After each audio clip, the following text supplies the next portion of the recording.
ఒకప్పుడు ఒక అందమైన రాజ్యం ఉండేది. ఆ రాజ్యాన్ని ఒక మంచి మరియు నిజాయితీగల రాజు పాలించేవాడు. ప్రజలు సంతోషంగా జీవించేవారు. కాని ఒకరోజు రాజుకు ఒక సందేహం వచ్చింది.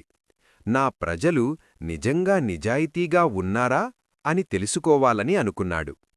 ఒకరోజు రాజు సాధారణ మనిషి వేషం వేసుకుని రాజ్యంలో తిరగసాగాడు. అప్పుడు అతనికి ఒక పేద రైతు కనిపించాడు.